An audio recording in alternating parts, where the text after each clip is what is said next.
हमको तो पता सारा। ये जो सरकार है ये व्यापारियों की सरकार है, उद्योगपतियों को लाभ देगी।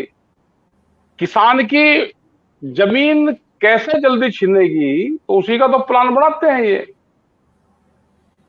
अकेले बिहार बिहार में जैसे मैं बिहार को करा के बिहार को ये दे दिया, सबसे ज्यादा पुल का नुकसान बिहार में। वहां मंडी खत्म है, क्या जो पैसा दिया है वो मंडी डेवलप भी होंगे वहां पे जो बाजार समिति है।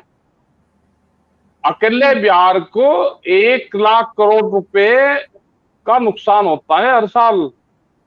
जी। उनकी फसलें सस्ते दाम पे बिकती है। अकेले मक्का की अगर बिहार की बात करें, मक्का पे 8,000 करोड़ का नुकसान है वहां पे सस्ती फसलें बेचने में।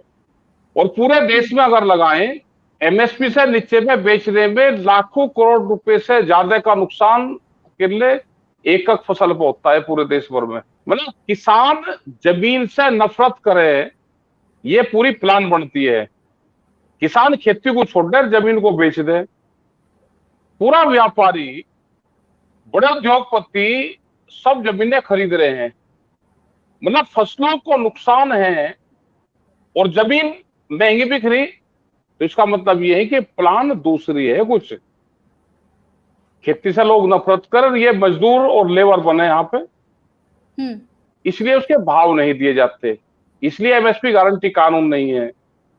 भाई उन महिलाओं की क्या गलती है जो दूध का काम करती है, जिनके पास में जमीन भी नहीं है, जो पशुपालन का काम करती है। आप उनकी हालात देखो ना क्या है उनकी, वे कैसे अपना चारा लेकर आती है, पशु का जो रत्तफ है वो महंगा है, और दूध के रेट 1 साल में 20 रुपए किलो कम हुए हैं। उनके लिए क्या किया? जो हमको सबसे पहले जानना चाहिए हेल्थ पे के ऑर्गेनिक के नाम पे किन किन संस्थाओं को पैसे दिए। ऑर्गेनिक खेती सिखाएंगे कुछ संस्थाएं हैं, कुछ ट्रस्ट बने हुए हैं बड़े बड़े, जो ऑर्गेनिक के नाम पे खेती करनी सिखाएंगे कि ऑर्गेनिक ऐसे खेती होती है। उसका 2 दिन का वो ट्रेनिंग सेंटर देते हैं, 2-2 घंटे की। किसानों को बुलाएंगे, उसका पैसा भारत सरकार से लेकर जाते हैं, सारा ऐसे ही चला जाएगा। आप देखो कहाँ पे भाई ऑर्गेनिक की आपने मार्केट दी क्या? आप मार्केट दे दो कि बहुत किसान ऑर्गेनिक खेती करता है, क्या उसको कोई मार्केटिंग है? वो इंडिविजुअल उससे अपनी बेच सकता है फसल।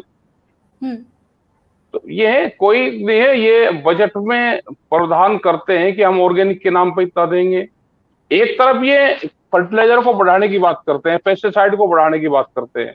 कुछ इस तरह के कंपनी आ रही, जैसे एक है नैनो यूरिया बना रही, उसकी कंपनी का पता करो कि कंपनी किसकी है, और किसान को जबरदस्ती दे रहे, और लाभ है नहीं, किसान के खेत में लाभ नहीं है और जबरदस्ती उसको दे रहे। तो एक तरफ उसको बढ़ाने की बात करते हैं, तो बजट में है नहीं कुछ, ये पूरा छलावा दिल्ली के कागजों में ठीक लग सकता है ये, लेकिन किसान की धरातल पर नहीं है।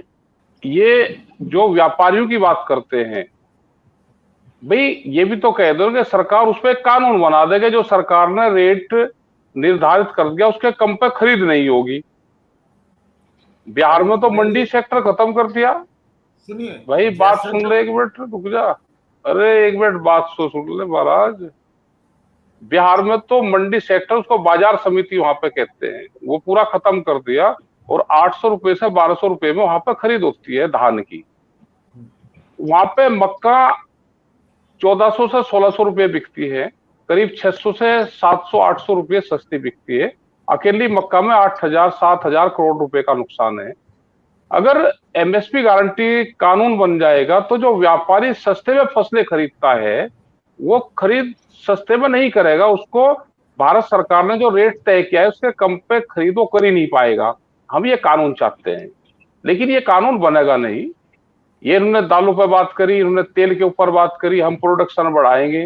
प्रोडक्शन तो किसान बढ़ाएगा, आप उसको भाव दे दो, और जो चीज कहोगे किसान वो पैदा करके देश को दे देगा, बाहर भी दे देगा। लेकिन ये उसके भाव नहीं बढ़ा देना चाहते। दिल्ली में बैठ के, दिल्ली की चमकीली कोठियों में बैठ के किसान के भाग्य का फैसला होगा, तो ये नहीं है, बजट में कुछ नहीं है। कागजों में कुछ हो सकता है, लेकिन किसान के खेत तक कुछ नहीं है। जितने जितने महंगाई बढ़ रही है, इक्विपमेंट महंगे हैं। अब 10 साल पुराना ट्रैक्टर है भाई, यहाँ के दिल्ली के जो एनसीआर में जज रहते हैं उनकी गाड़ी, डॉक्टर की गाड़ी, किसान का ट्रैक्टर और एक रोडवेज गाड़ी जो लखनऊ के, हरिद्वार के, जयपुर के वहां के चक्कर लगाती है। क्या 10 साल में सारे कैटेगरी एक है? क्या 10 साल में वो वाहन खत्म हो जाएगा? ये नहीं है कि बड़े उद्योगपतियों को सपोर्ट करी जा रही है कि किसान का ट्रैक्टर भी 10 साल में खत्म होगा। आप यहाँ 10 साल में अपनी गाड़ी नहीं चला सकते दिल्ली में। ऐसे ही एनसीआर क्षेत्र में 10 साल डीजल का वाहन 10 साल में खत्म होगा और एनसीआर से बाहर 15 साल में खत्म होगा। तो ये खर्चा बर्डन किस पे पड़ता है? पूरा ये है कि बड़े बड़े सेक्टर यहाँ पे बने, बड़ी फार्मिंग हो, मशीन से खेती हो, और यहाँ पे लेबर, जैसे बिहार में लेबर स्टेट बना है, पूरे देश को स्किल इंडिया की बात करते हैं। स्किल इंडिया क्या है? कि देश में लेबर तैयार हो। लेबर आएगी कहां से? कि एग्रीकल्चर को डिस्टर्ब करो, लेबर गांव से आएगी। तो इनको सस्ती लेबर चाहिए, स्किल्ड लेबर। वो देश की सरकारों की पॉलिसी है। जो हमारे साइंटिस्ट, जो हमारे दूसरे और लोग बैठे हैं, बड़े बिजनेसमैन जो यहाँ पे बड़े अर्थशास्त्री बैठे हुए हैं, ये सब इनका प्लान ये है कि यहाँ पे बड़ी विदेशों की तरह खेती हो। विदेशों में जनसंख्या कितनी है, यहाँ पे बड़ी फार्मिंग से काम चला लेंगे। इन जो सेक्टर से लोगों को हटाओगे वो कहाँ जाएगा? अगर आप ये वीडियो YouTube पर देख रहे हैं तो हमारे चैनल को सब्सक्राइब करें और बेल आइकन को दबाना ना भूलें। अगर आप Facebook पर ये वीडियो देख रहे हैं तो हमारे पेज को लाइक करें।